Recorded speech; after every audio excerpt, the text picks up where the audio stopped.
Okay. What the fuck are we doing? Good morning, Sarah. We're making a podcast. This is hard. Every time I listen to my voice next to your voice on an audio track, I feel like I sound like a smoker. I'm like, oh, really? Yeah. I feel like I sound like somebody I don't know. Yeah. I'm Like, always just like, complete- wow, I sound like I chain smoke cigarettes. It's like real disturbing to me. Maybe this is just what our first recording is. Just like how hard it is to make a podcast. Yes. Just how weird and It's just so weird. it's like when I FaceTime you. I've actually wanted to talk about that. Have you ever noticed how weird we are on FaceTime? We are weird on FaceTime. Yeah, it's surprising to me because you would think that like seeing each other's faces would be easier, but Maybe I think we need we're to both practice that. we're both I don't know what it is, but it like makes me giggle because anytime Remember we when- FaceTime each other, we're both like looking up around and like Remember like, when you tried to do the awkward Marco FaceTiming. Polo thing with me when you were in Bali and I couldn't do it? Like I couldn't make the videos. What and like is I that? Because it's something I have with you because it doesn't happen with like my family. Is it just because we haven't done it much? I don't know, but it's really funny I feel to me like because I would FaceTime think, other people. yeah, why are we so weird on FaceTime? Why are we weird? I don't know. I don't know. That's That cracks funny. me up. Yeah. Because we're both like, we kind of like look around and then we're like, I'm like, is she paying attention? I don't even know. I know. I feel like I feel the same thing about you. I feel like I know you feel the same way about me. Like, is she like paying attention right now? That's funny. Yeah, we could practice it's- that and we yeah. could circle around and like let our listeners know how we're doing. Yes. This is a goal of ours. We're going to practice being less awkward on FaceTime. We're so awkward on FaceTime together, but like in nowhere else in our friendship are we awkward. I feel like, I feel like though we've except like, for recording podcasts. oh my God, it's just never not going to be. In my smoker voice. I feel like we've worked through so many like funny bubbles like that though in our relationship. Oh, for sure. You know, where we've been like, and then like we've come to this place of like understanding and then are like super chill. Yeah. I think that's like something that I really love about our friendship actually is like, oh, I think calling out what we're experiencing because I can tell when you're experiencing or I suspect you're experiencing something where I'm like, I feel like right now I made a joke and you actually were like slightly offended by it rather than it like landing properly. Right. Or like, I mean, I feel like more often than not, I just have exited my body. Yes, that happens a lot. I'm anxious about something that's completely unrelated to everything that's going on. But you're good at being like, where'd you go? I know. I'm you like, know, you want to come back? I'm like, hey, do you want to come back to the earth? Yeah.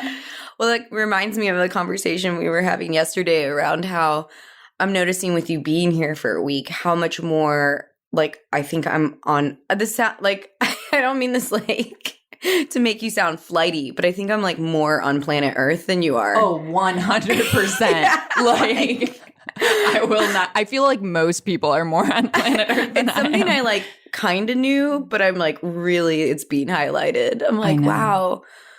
What's it like in the sky? It's kind of chaotic. I don't know. Like it just. Do you feel like you're floating? Like, is it actually like a physical sensation? Yeah. Sometimes I feel like I'm like actually not really feeling my body. Yeah. Like where my body. That's why like doing all those kinds of like grounding mindfulness practices where I'm like feeling my body. Yeah. Like where are my feet? Where are my hands? That helps me realize. Connect back to like, oh, here I am, like I'm here. Yeah. You know? That's so interesting. And I think it kind of ties into how I have a tendency and a need for like intense physical experiences. Yeah. But it's weird because you also like intense physical experiences. I think you just maybe don't like crave it like I do. You like if you haven't had where you've gotten into your body and like really worked it and felt it in like a period of time, like a small period of time. Yeah, like even like these last few days, I'm like I have to go like do like, something like physical because you're I like can't. so cranky. You're like I'm sick. I have to move my body. I'm like Sarah. I was like, I'm like not doing well. I haven't moved my body in 2 days. I know. Literally 2 days. I know. And for me, I'm just like, I will be like fetal position, Emily, in like my brain and my feelings. And you're like, please please just move your body. Please just put on Ashnikko and do some squats. Which is like, and now I have your voice in my head. And when I start feeling really disconnected like that, I'm like, I need to like move Ashnikko and like squat some things. Like, and it truly does help. Like, it's good for me. It's just not, I don't have that cravey, like, but maybe that's something I can build. You know what I mean? I didn't always used to have that cravey feeling. And I think that I've always, I guess, subconsciously sought out intense like physical hobbies like mountain biking, Muay Thai, pole dancing, like dancing. Those have all been things that I've like I've needed, but I didn't ever really know why. I just was like, oh, I'm energetic and I need to like burn off energy and this feels good. But I actually think it's like I now have like come to a place where I'm like all of that stuff is so much more for my mental health. And the physical like benefits are just wonderful side effects because for me, it's so much more about my brain than anything else and about just like feeling present and healthy and happy. And do you feel like, okay, so when you're in that zone where you're like in and you're moving your body, do you feel like time like slows down there? Oh, yeah. Because it's just about being present. It's the same thing that I really enjoy about sex, honestly. Anything that like gets me into my body and makes me super present. It's like its own meditation. In fact, some of the classes I've taken in pole and other places where we do like a moving meditation where it's like dancing. So you'll start out by maybe having like a few moves you want to get in, or you just put on a song and you're just like, your whole purpose is to like think about your breathing and moving your body and like closing your eyes and not worrying about what it looks like. That's good. It's like medicine. Best. It is like medicine. Because like, you know what? I'm relating to that. Like when I go get tattooed. Yes. Oh, tattoos are the same thing. It pulls me out of my head into my body. And I like, I actually crave getting tattoos. I know. I did too. Yeah. It's been so long since I've had one that it went away. But after I got like my biggest tattoo, I wanted like after every time I've gotten a tattoo, I'm like, oh my gosh, I want so many tattoos. And people say that to you. Like I remember like before I got my first tattoo, people would be like, oh, well, once you start, like it starts this whole and I'm like, what are they talking about? But I get it, like gets you out of your brain and into your body where you're just dealing with, you know, moderate pain. Like it's not anything that's like, unless you're getting your ribs tattooed, which is God brutal. Damn, like that was not nice. That was not getting me out of my head and into my body in a good way. That was like full fight or flight. No, when I got my ribs tattooed, I literally was like, I don't want to finish this tattoo. I'm done. And the tattoo artist was like, why don't you go like take a nap and call me in like a day and let me know how you actually feel? Yeah. Like she clearly had dealt with that situation before. Yeah. And was just like, aw, poor little thing. It is not for the faint of heart. But this is what this is all tells me though. It tells me, and maybe it's not true for everyone. And obviously I think we're perfect examples of like the degrees to which people crave it. But I think we like genuinely crave being present. Absolutely. Like it just like feels better to be not in our heads all the time. Like I always feel better. It's almost like there's this sense of like satisfaction. Like when like time kind of slows down and you're able to notice, just like you can notice your body, like where you are, you're breathing. And it just kind of like, you're like down on planet Earth. And you're not, that's also why like when it comes to physical stuff, I like things that are so hard that I cannot think of other things. Like Muay Thai, like you're not thinking of it. Mountain biking, to some extent, if it's like a really long ride, you can think of other things. But like not when you're racing, you like aren't thinking of anything else. And pole dancing, I mean, when you're doing it like really hard and trying new tricks and stuff, like you can't think of like anything else, or at least I can't. Yeah. And that's just like the best. It's so good. It just like gives your brain a break. So this is what I'm thinking about, like this contrast between when you're moving your body and in your body or getting tattooed or whatever you're doing, banging someone. And then it's kind of contrasts like what I experience when I'm like in a creative flow. Oh, absolutely. Right? Yeah. Like where I'm not in my body and actually time like just suspends. Like I don't really sense it moving quickly or slowly. It's just like absence of time. That is the thing that I crave. Yeah. I crave like getting lost in a painting or a creative project or something where I can just And even though it's not as much of a body thing, it's that would be interesting to dig through like the distinctions between the two. Yeah, definitely. I think maybe because they do feel similar, but slightly different. Yeah. And there must be something there to that, because I also crave that, but not as much. But when I do it, like when I'm painting or something and like 3 hours flies by and it feels like 20 minutes, I'm like, wow, that felt really good. It did. Like you kind of, which is just interesting in general that we literally can experience time moving in different manners, like depending on where your state of like mindset is, you know? I know. Well, that's why like, as I think I've gotten older and generally become more present and self-aware, now when people say things like life is short, you know, I'm like, no, it's not. It like doesn't like ring true to me anymore. Yeah. Because I think time has like somewhat slowed down for me. You know, like I think back on myself when I was like 19, 20 and life felt really fast and just kind of like, but now I'm like, no, every year is so packed with so much stuff and growth and change. Especially like I just think back on myself like a year ago or 2 years ago. And I'm like, wow, I'm changing so much in each year now. And I think it's just from being present. Yeah. It's like I've like slowed time down. Yeah. And so, yeah, when I hear people say like life is short, I'm like, no, dude, life is long. Yeah. Life is so long. Right. And it feels short when you spend it all in your brain and you literally miss what's happening. Emotions and just like going to work and coming home and feeding the kids and blah, blah, blah. Like it would of course it would feel short. Yeah. Like, yeah. But when you're not doing that, and like I have literally spent the last 7 years of my life setting up my life such that I'm not going to a 9 to 5 and sitting at my desk all day. And like, I'm not experiencing that anymore. And I'm just like, no, life is like really long. That's why I want everyone to like start their own business. Yeah. I'm like, yeah, your life will be longer. Your life will feel longer if you know, can do what you want to be doing with your time and working on yourself in a way that it's like, it's just like being incorporated and affecting like not only you, but your business and your life. And it's just like, that makes life feel so long in a good way, not in a bad way. Yeah. It feels full and rich is what it is. I love that. I remember when I was like just starting to have babies, like, you know, when I was pregnant or had little ones, that I would constantly get older people saying, well, enjoy the little stage. Like don't blink. Like it'll go. People are so weird. I know. And so that's such a common thing to say to like a new mom. And I remember like feeling all this pressure and anxiety that like, I'm going to miss something. Oh my God, I'm going to miss something.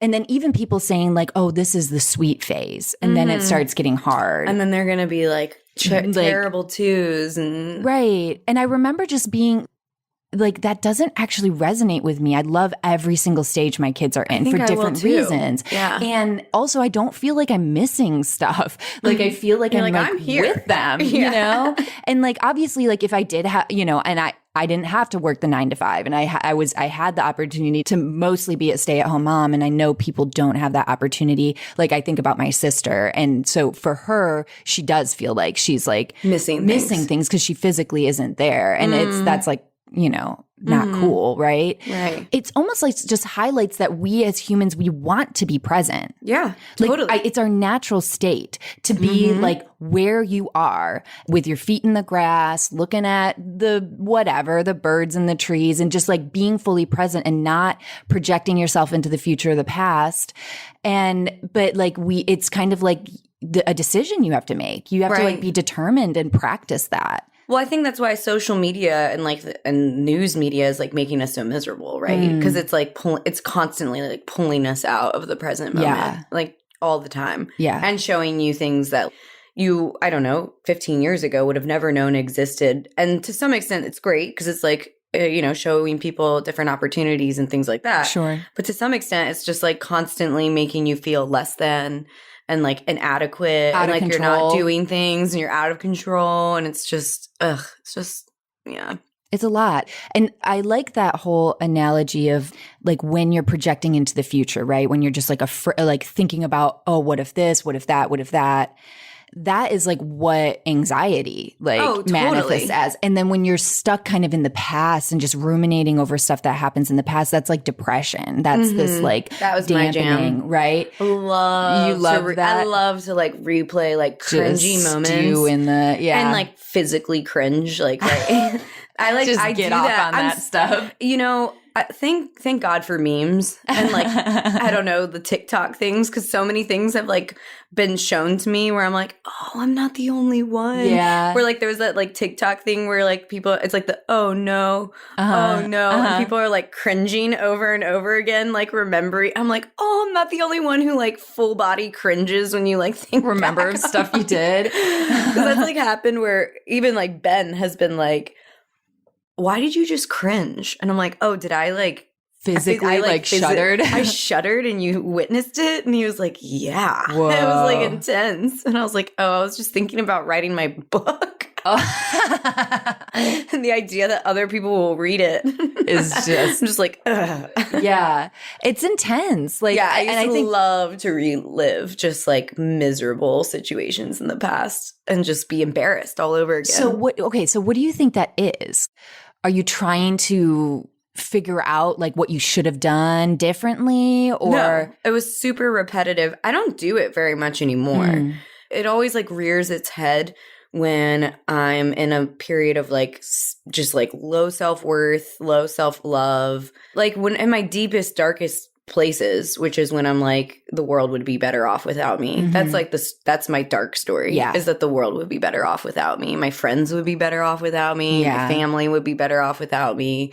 And when I'm in like that place, it's like one of the like automatic things that my brain's like, yeah, it that's like true. Reinforces that Here we idea. go. Yeah. I've got a whole filing cabinet of situations. Let me pull them out for you. And it's just like cringe after cringe after cringe. Wow. And I'm just like, ugh. That's super intense. It's not, but now the last time I've really experienced that as being a part of like my daily story, I mean, it's been like years, like 5-7 years. And I think that just went away as a result of like growing my sense of self-worth and like self-love.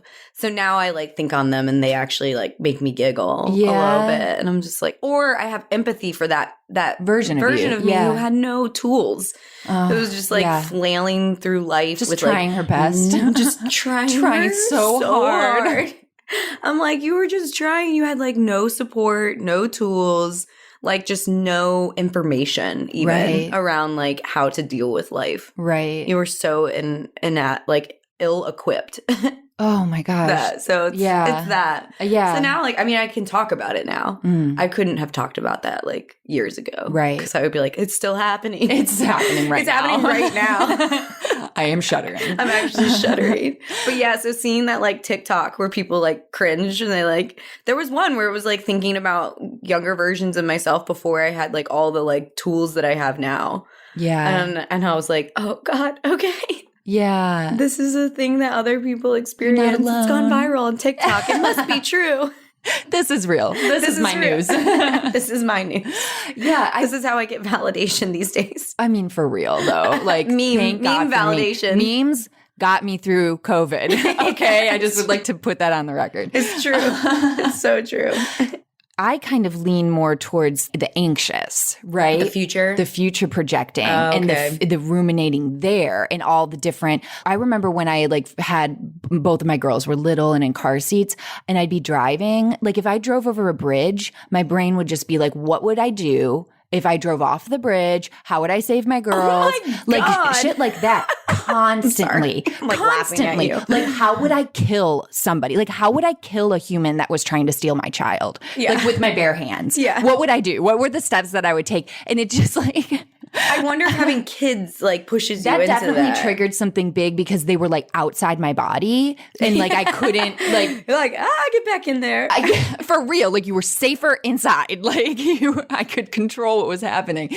So there definitely is something there. Like they're in their own little bodies and like when they're little, actively just trying to destroy themselves, you know, and you're just constantly trying to like the Louis C.K. thing where it's like I'm just trying to keep them alive and they're just trying to constantly like kill themselves. I know. It's so hard. And then like when they finally can understand words, you're like, oh, thank God. Like don't run into the road. Stop trying to die. Please. I'm like working so hard here. Just like, but it's even, I mean, that's definitely a huge part, but I would say it's still, even outside of that was kind of what I was predisposed to do. Like that was like ruminating in the future, all sorts of future scenarios. And I think like going through some like really surprising, chaotic things in my life recently has asked me to really address that in kind of a big way. Like when you think life is one thing and then shit hits the fan and it's just not that. And you're realizing, oh my God, all the security that I had around my life was literally an illusion. It was an assumption that things were going to stay the same. Right. Right. And like the thing I'm learning for sure is that the only thing that's for sure is every fucking thing is going to change. Yes. And so there is something that's kind of liberating about that thought though, especially where I am right now, where I'm kind of like, I don't have to cling so hard, like to my idea of the future. And instead I can be present and making the best choices and doing the best thing for myself and those I love in every given moment. And just like trust that will produce hopefully good things in my life. Yes, right. I'm totally. hoping for that. And if hard and challenging things happen, trusting that by being present and by like connecting to myself, I will be able to navigate that. Yes. You know? Well, growing your sense of self-reliance and just like, I mean, when I think about like what I want to instill in my children, like self-reliance is like number one. Yeah. Because I know like my world fell apart, I don't know, like 10 years ago. I don't even know when it was now, through a divorce and like shattered everything. And I've been thinking about it because like 2020 broke the illusion that everything is that there's like a sense of control and that the world is going to be the same. But I really don't feel like I had that illusion as much as some people did from this divorce. Okay. And that's something that I've always, like when I look back on the divorce and how it like shattered my world, redefined all of my relationships, gave me a chance to literally become a completely different person. And I had to, out of just like desperation, seek out like tools and new ways of living or like die, like from like just like total devastation and depression. Right. And so what that gave me, like, because I now really do believe it's like a beautiful gift, was the idea that control and what is like to be expected in our life is like totally an illusion and things can change dramatically at any point in time. And to focus on cultivating independence, sovereignty, self-reliance as a means of just curating like a sense of trust in myself. Yes. That I will be able to figure things out. Yes. No matter like what is handed to me in life. And that is what I like gained as a result of my divorce. Yeah. And it's kind of why I think when I see people, well, one, when 2020 was happening, like there was a big part of me that was like, wow, I knew that like this is all an illusion. I also like had talked about like pandemics before and had read about them and was like, this is definitely going to happen in our lifetime. So there's like that whole thing because I'm like a biology nerd and like microbiology is my jam. And so there was that part of it too. But I just was like, wow, look at like on a global scale, everyone realized this thing. It was a global crisis. It was a global crisis of obviously lots of things, but one thing of like a loss of control and a sense that just coming to terms with the fact that literally change is the only thing that's guaranteed. Yes. And that it's inevitable. And I don't know. I just hope that people come out of this realizing what I realized in my divorce. Yes. I mean, it feels like it happened on a global scale, something that was so important to me. I mean, because, you know, like a big part of like what I do for work is try and encourage people to become entrepreneurs and to like leave 9-to-5s and build their own businesses, whatever that looks like. And all of that, like what happened to me in my divorce informed why I believed all of that was so important to begin with. That in 2008, seeing all my friends graduate from college and not be able to get jobs. That was another one where I was like, you can't rely on like big systems, government even. I'm like a little bit of a like, I need a second passport just in case the US government like tanks and like takes a shit. Like definitely like in that like area of thinking sometimes. I also find it really fun. Sure. I'm like, this is like real fun sometimes to think about just like pure chaos. But yeah, it's just been like a whole year of me being like, yeah, guys. Yeah. Yeah.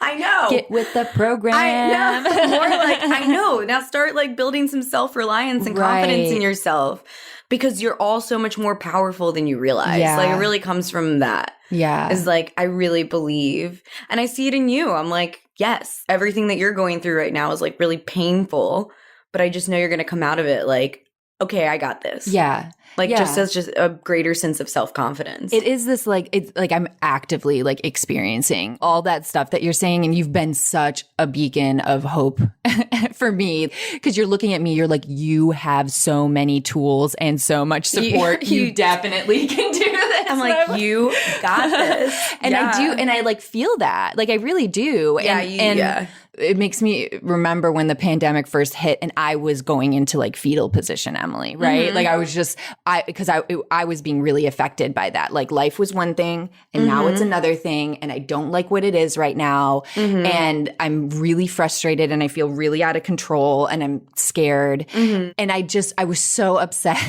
and like homeschooling my kids and like, this is hard. And I remember you were just like, because we were wanting to start, had been planning for months leading up to that to create our Mastering Your Mindset course. And I remember just being like, I can't. Yeah. I can't, Sarah. It's impossible, like, for me to do anything worth anything right now. Yeah. Like, you it's were all like, garbage. I can't create something about mindset work when I myself am like a complete shit show. Like, and nobody wants to hear it. I was like, actually, I've come to believe that this is exactly the time we need to create, which is also like one of the things about like creating like this podcast even. It's like, I just think it's a mistake to wait until we're in this like, well, we called it like your right white robe. Yes. Yeah. It was like, I'll never forget that conversation. You were so gentle with me because I was such, you were so gentle because I was such a big baby at that point and just a puddle. And you were just like, I know that you have this image of yourself in a beautiful flowing white linen robe where you're just blissed out and your life is perfect. And you think that that's when you need to create, but that's not the case. You're like, that's not real. Like, now is when you need to create. And you hyped me up so big. And it was so good for me, in fact, like to persevere through I don't have anything to offer. I'm such a mess. Like, this is miserable. And we created like a really beautiful thing. And I think it was really even that much more authentic and relatable because we were kind of like raw and open. And we were like experiencing a lot of pain. Yeah. And I think it like gave us something to look forward to. Yes. Like, you know, like that's another important part. Yeah. I think it's a mistake I've learned through the years to wait until you like feel ready basically to create things. Because I just think that, one, you run the risk of never creating it if you're doing that. And do you ever feel ready? No. Right. Yeah. And I think that instead, like a lot of the things that you're hoping for, like awareness or insight or even confidence, like comes from the act of creating. Yes. So much more so than like waiting for that to come and then figuring it out. That's so true. That's how I feel about like starting a business or like learning a new skill to become a freelancer or an entrepreneur. I'm like, no, like, I mean, don't wait till you're feeling good and ready and prepared. Yeah. Because it's like the act of like doing it and struggling with it that like gives you the confidence and the like, okay, I think I can do this. Yeah. It's just showing up. Yeah. Just showing up. And the thing is it's like this whole idea of we don't know who's out there that's going to listen to the podcast, read the book, see the painting, hear the song that you create, that it is going to be exactly what they needed. Totally. You know, and you might be so critical of it. And you might be like, this is like literally the crappiest thing I've ever made. But like, that's not the point. I don't think our opinion is really the point. Yeah. The whole point. Like it's sharing. And then when I think of the people that I connect with, that inspire me, that I feel like, oh my God, if they can do that, I can. Like I have this like association with, they're not perfect. They're not coming across. They're like, they're honest about like, I'm kind of figuring shit out. and I'm kind of feeling it out, and I changed my mind, you know, and it feels very human. And so this whole idea of like us having to have everything figured out and have the white robe, right? Yeah. And have the blissed out life before you're going to actually share your wisdom or share your creativity or share your insight is just really like a loss. Yeah. Right? Well, I think it's like, a lot of it stems from kind of the whole idea. I mean, I grew up in a family where college and higher education was like really emphasized as like, that's how you know when you're like a good human and you've like done well on this earth. And so that definitely colors a lot of what I'm going to say. But I think it all comes from just the idea that we have like as a society that you can't speak on something till you have a PhD or like 10 years of experience or you're like this expert. And what I'm realizing is I actually relate to the people who are messy and like trying to figure it out and change their mind. Because I'm like, oh, that's allowed. Like I'm always fascinated and / like, who are these people that literally, you know, use platforms to talk about the same thing for like 10 years, which is why like I did not want this podcast to be about marketing. I was like, oh my God, I cannot talk about marketing.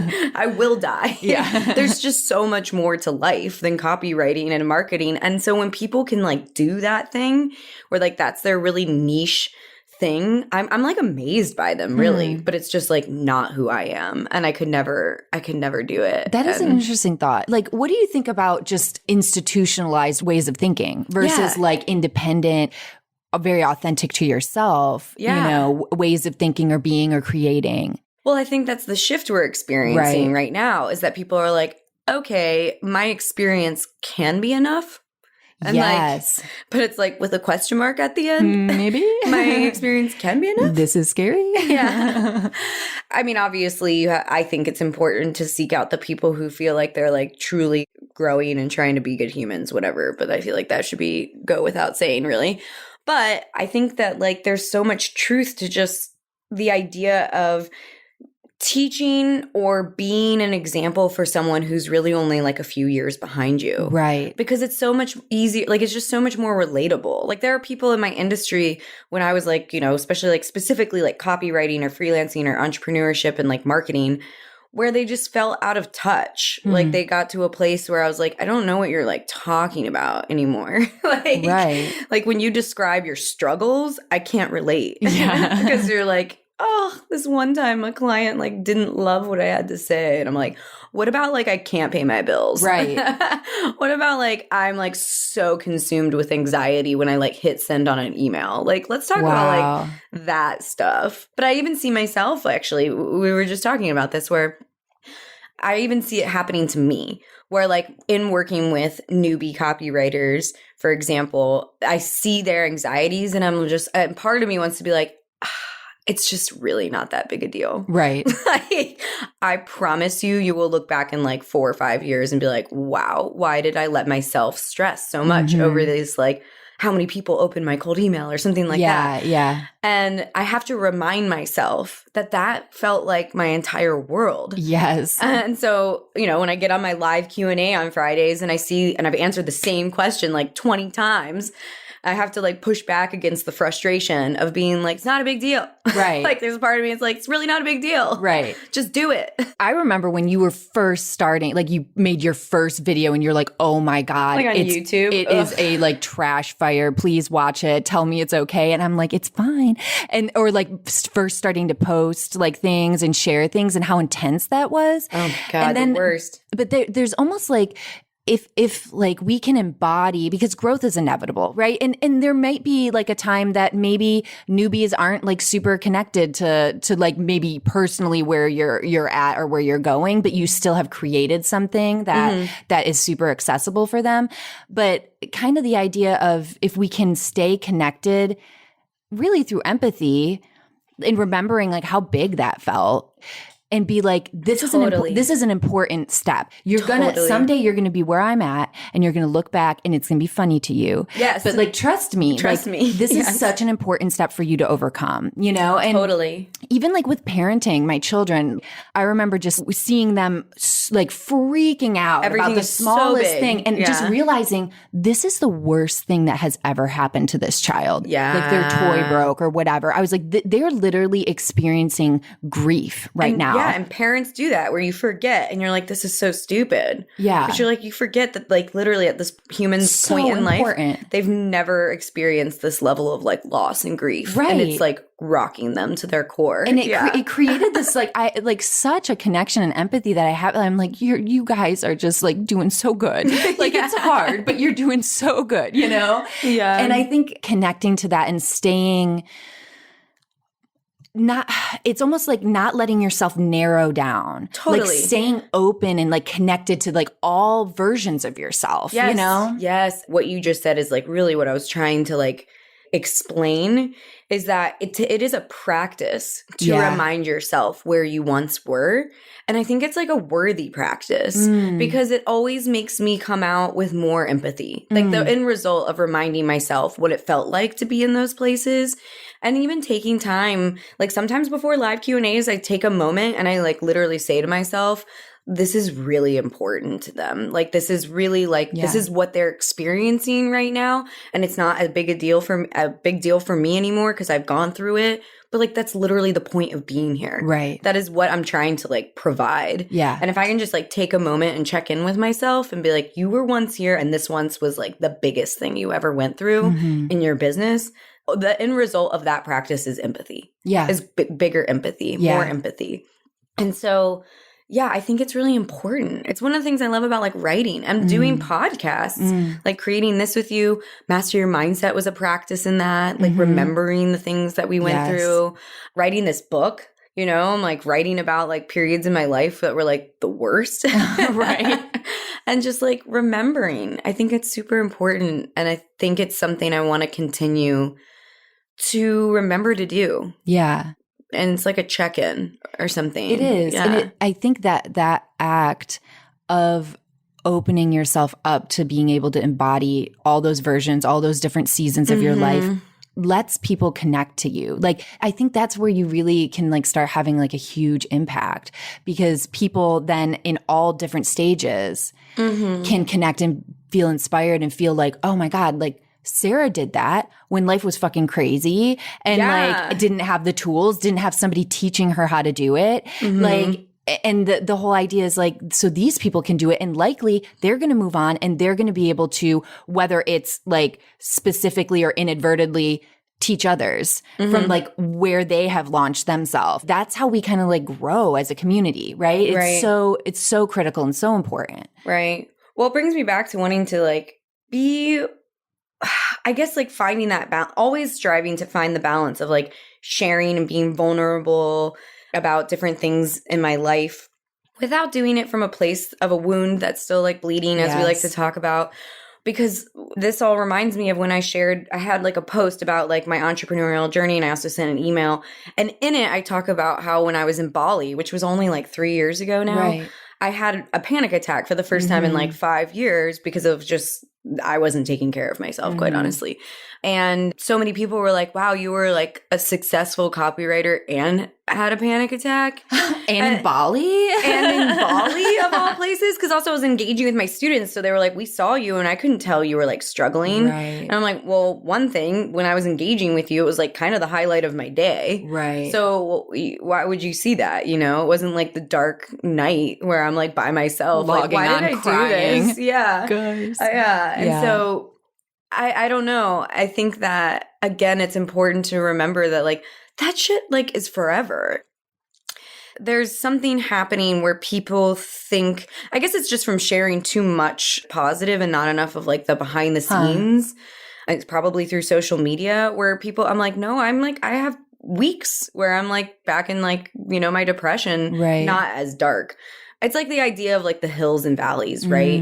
And I think the like real goal is to kind of like make it like less of like Himalayas and more like a rolling meadow. Yes, that sounds lovely. Yeah. And so It's about how that doesn't ever go away. At least it won't. I can't see it ever going away for me. We're human. Yeah. We're always going to be human as long as we're here on this planet, right? And it's just, that's a part of it. And it's almost worth digging into this idea of how when we look at somebody that we admire on social media and the projection of their life is perfect, like that assumption, I think part of it, like it might actually have less to do with what that person is sharing or not sharing and more to do with how you feel about your life and like gaps you feel or what you desire. And so it's almost like anytime you feel that way, multiple things can happen. One can happen is like, you're like, my life is shitty. I'm never going to get there. Like, this is the worst. That's like real low self-worth. And that's, and I mean, we've all experienced that. And that just, there's a part of you that's just really crying out for love there.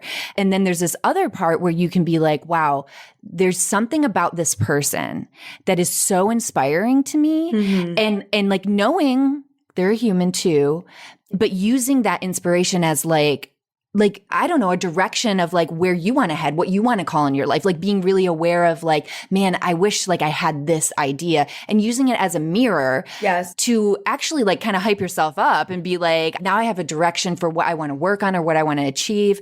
But I do think like keeping in mind the humanity of it all and that we all have struggles and like that illusion of like a life that doesn't have challenges. I'm not actually really interested in living a life That's like why when people said that to me, I was like, oh no, I need to be like a little bit more forthright about the struggles that I experience because I have no desire. I'm not going to post myself crying on social media, but because I think it's a little weird. But I also like, that's not who I am and it's not my truth. And I don't have any interest in like portraying that, quite honestly. I also really don't like posting on social media. So generally like those come from a place when I have the energy to do so or actually when I'm in a really dark place. But it also, I think, comes back to the more I can remember things as like clues and being curious, the better everything is. So like when I had that panic attack in Bali, instead of being like, oh no, I'm like back to the square one of like the worst point in my life, I was like very quickly like, okay, this is a clue. This is like my body being like, you cannot keep doing what you're doing. And honestly, the thing that came out of that was I was working like 50 hours a week. Like, what was I doing? I don't even know. I was punishing myself, I think, is what was happening. I was punishing myself and feeling like I wasn't deserving of like good things in my life that were kind of happening. And I felt like I had to like prove myself because I still was like insecure in like what I was doing in my business and feeling like, what is a copywriter even? Like what, like just all of that. And so for me, it was very much a like, okay, what are you doing? Why are you doing these things? And it just, I mean, from that point in time, I was like, I'm never going to work 40 hours a week. That's why I became an entrepreneur. And you're literally like overworking yourself to like prove to who? You're in Bali. Your family can't see you. Like, no one who thinks that like you have a fake career can see you right now, like truly. And you're still behaving in a way to like justify your existence to like, and that was like the big realization. I was like, I'm never working 40 hours a week. Like what a massive trajectory shifting realization that is, which I really think like those like rock bottoms, that's the gift that they offer. Oh, They're not there to torture you. No. They're there to be like, hey, there's a part of you that's trying to get attention. Like you're out of alignment here. We're trying to kick you back in alignment because there's really good shit that's like waiting for you. You know? Because part of it was that I was in Bali. I was like trying to do the work from Bali for 3 months. And I was like, oh my gosh, everyone sees that I'm in Bali. They must think that I'm not working. And so I'm going to like work my ass off like twice as hard. And then I was like, why are you in Bali? Like, you could literally be working 50 hours a week anywhere in the world. Why are you here? It was so crazy. Like, so I had this thought when you like, because we've mentioned a few times this idea of like not speaking from your wounds. And that really resonated with me in a big way because I think, I don't know, what do you think about this idea of if you are speaking from your wounds and you're speaking like definitively or you're coming to conclusions, like when you're in that painful place, part of me almost feels like when you do that, you almost put yourself in a box. Yeah, right? Totally. And then it's really hard to get out of that box because you're like, I've already published myself and defined myself as, it makes me think of Glennon Doyle. And like, I think she talks about it in Untamed, but about how a previous book that she wrote had all these like definitive things about who she thought she was, that she's like, I'm writing a new book. That's not, I remember like it was so being important. so inspired by like, oh my God, like she actually wrote a book full of like ideas of herself from a wounded place, you know, from pain that she no longer subscribes to. And so she just wrote another fucking book to like tell people like the update. And I'm like, I love that. Like she didn't let that put her in a box. And she's just like, wow. We change, you know, we like morph. And so I think you can like, change your mind. It is allowed. Yes, like it's get the allowed. permission to change your mind. I mean, I know I have. That was like my favorite takeaway of that book. Because I was like, all right, yeah, because it made me less scared to like everything I've created has been digital. And so the idea of like writing something that's like in print and like gonna be that like terrified me. Right. And I was like, oh my God, I'm not doing that till I'm like 60. You know, and I've like least. accumulated all the knowledge. Yeah, and you have your white robe. Yeah, and I've got my white robe.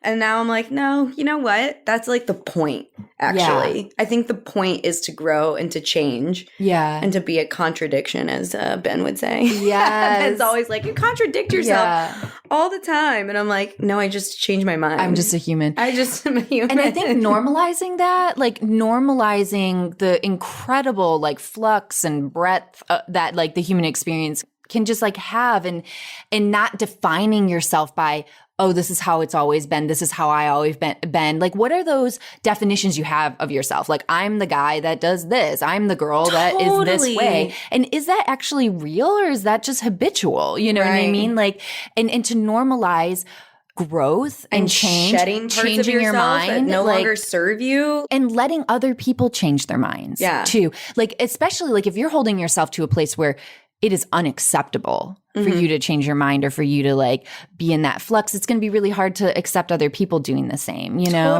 Totally. Well, I think that's like the point even of this podcast for me is because I have also gotten to a place in my life where when I look back on journal entries and things where I like put a stamp on like how I think or feel. Yeah. It always changes. Like it changes. And like if I look back on what I thought 5 years ago, and I've come to believe that that's like an important part of like being a good human who's just trying to always do better. And I hope that we look back on this podcast in like 5 years and we're like, oh, that was we so were just cute. like little babies. Like, we had no idea what was coming. like that has been my experience. We had no idea what was coming. Right. That's the same thing as if you just go through life like always thinking like that. Things like 2020 aren't going to surprise you. You're like, this is life. This is human existence. Right. And change is the only thing that's guaranteed. And having that self-reliance of like, even though everything outside might change, I have this trust that I have in myself that is consistent and growing and getting stronger. And I think being adaptable is like one of the most beneficial things that you can cultivate within yourself. And that's really what it all comes down to is like, I have to adapt, and we have the ability to do it like within our lifetime. Yeah. We're not like bugs that have to like breed over and over again to change. Sorry. Kind of get like weird nerdy. Are we not? You're like, wait, what? No, I love that. And the so many different seasons that we have for growth. And really, I don't know, for me, that's just such a huge part of the point. Because if I go through like shitty stuff or even like beautiful things and I'm not feeling like a sense of I grew from that or I learned from that or I had insight from that, that's like the juicy good stuff for me about life. You know what I mean? Mm-hmm. Yeah. Yeah. That's what makes it good. It's why we're here. It's why we're here. And we're probably going to change our mind, like in the course of this podcast, maybe in the course of a single podcast. In the course of one podcast, these girls are crazy. No, I've literally like, because that really freaks out Ben, where he's like, you just changed your mind. I'm like, well, first of all, I use like conversation to like process. Yeah, totally. So that's really an important thing that you should know about me by now. And to growth and change is like a huge part of my story, and I don't intend to stop. So that's something you might want to just like tuck away and incorporate into like who I am as a human, because for a long time, I didn't give myself permission for that to be okay. And that just created so much confusion and pain, honestly, because everything has been about like making changes that are in alignment with what is like right for me today. Yeah. And I hope it changes, honestly. Me too. I don't want to stay in the same place. I don't want to like stay in the same box. And honestly, like if like you're going through something like intense or a rock bottom or something really dramatic, there's a good chance you're being like ejected from the box that you were in. Yes, ejected is that's the word. Like quite literally like how I feel. I feel like I've just been ejected from my reality, and I'm like, okay, so you're literally floating in space. Now I need to do some squats. I need to get back down into my body. Ashnikko. Yeah, we keep referring to Ashnikko because that's just been like a theme in our ragey girl music. Yes, it's important. Important for growth. Ragey lady music. Yeah. Well, I love you. I love you. I love this. Yeah. I'm so excited to see what we like explore with all of this. Yeah, I think it's going to be good. Especially, I can't wait to like hear from other people, like what resonates with them. Because that has been also my experience is I never know what's going to resonate with people. Surprising. I think I know. Right. And then they come back to me and reflect back to me like what they heard and the things that we've created. And I'm like, oh, really? Like that hit home with you. I'm like, did I say that? Yeah. I'm like, oh, okay. Like, all right. Which goes back to the whole point of like, you don't like just create, just do the thing, write the book, like paint the painting. Cause you don't know like who is just out there waiting to connect to something that's going to inspire them to grow into the place that they need to be, you know? That is the point. Yep. It's the point. We solved life. Okay. There it is. The one podcast. This is the only one we need to make. We solved life. We solved life in about an hour. So nice. All right. Well, that was lovely. I love you. I love you. Bye.